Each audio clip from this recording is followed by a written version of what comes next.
Kisahnya begini, ikhwan. Jadi ketika Nabi Adam alaihi salatu wassalam memerintahkan putranya ini menikah, Qabil ini menolak, tidak mau. Enak saja saya menikahi wanita yang kurang cantik, saya mau tetap dengan kembaran saya. Adam ini bukan bapak diktator, bukan bapak yang artinya memaksakan anak-anaknya, tidak. Dia tetap berusaha supaya Qabil ini mau menerima perintah Allah. Dari situlah kemudian Adam alaihi salatu wassalam berdoa, maka turunlah syariat untuk kurban. Ketika ada putusan untuk berkurban, maka Habil kemudian berkurban dengan hartanya, karena dia seorang peternak, maka dia kurbankan kambing terbaiknya. Lah Qabil ini bukan peternak tapi petani. Karena memang dari awal dia sudah hasad kepada Qabil, kemudian dia melihat pandangan berbeda kepada ayahnya, seolah-olah ayahnya berpihak kepada Habil. Dari situlah kemudian Qabil pun seolah-olah tidak terima dengan perintah Allah. Makanya kemudian dia asal-asalan mengambil buah-buahan yang jelek gitu kan, yang kalaupun diberikan kepada binatang tidak mau makan bahasanya. Tapi karena itulah Qabil marah gitu kan, dia bawa sekeranjang buah-buahan yang buruk dinaikkan ke atas gunung. Di sini Allah Subhanahu wa taala berfirman dalam Al-Qur'an ini, "Idz qarraba qurbanan fatuqbila min ahadihima." Maka Allah hanya terima satu saja dari keduanya, walam yutaqabbal minal akhar. Allah kirimkan api dan hanya melahap kambingnya si Habil saja. Maka ketika Qabil melihat bahwa kurban dia ditolak, marah dia. Kemudian dia mengatakan, la aqtulanna, kubunuh kamu, kubunuh kamu.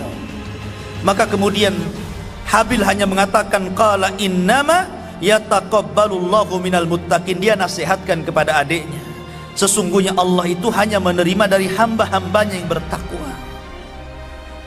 Dari sini ikhwafidin dimuliakan Allah Subhanahu wa taala, Allah ajarkan kepada kita semua dari kisah Habil dan Qabil ini, bagaimana Habil memberikan bantahan kepada saudaranya yang hendak membunuhnya. Dan ini akhlak bagi kita, ikhwan. Apa kata Habil ketika dia tahu diancam akan dibunuh? Sebenarnya disebutkan dalam tarikh, Habil ini orangnya besar, kekar, lebih kuat dibandingkan adiknya Qabil. Kalaupun keduanya bergulat, pasti kalah adiknya itu. Lah, apa yang diajarkan Habil kepada kita? Allah mengatakan, la imbasatta yadaya, la imbasatta ilayya yadaka litaktulani ma ana bibasiti yadiya ilaika liaktulak. Jika engkau arahkan tanganmu untuk membunuh diriku, maka tanganku tidak akan aku ulurkan untuk membunuh dirimu. Inni akhafullah, karena saya takut kepada Allah Rabbal Alamin, Rabb yang menguasai alam semesta ini. Disebutkan oleh Al-Imam Ibnu Katsir rahimahullahu ta'ala dalam Bidayah wa Nihayah. Beliau mengatakan, ketika suatu waktu Habil ini telat pulang. Ketika itu Adam alaihi salatu wassalam memerintahkan Qabil untuk mencari Habil. Dicarinya Qabil ini, Habil ini oleh Qabil.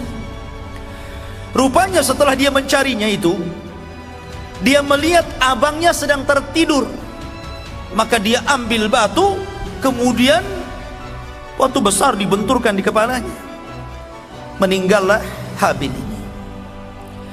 Lah ketika meninggal, ikhwafidil muliakan Allah Subhanahu wa ta'ala, Qabil pulang seolah-olah tidak bersalah dia. Ketika itu lama Adam kehilangan Habil.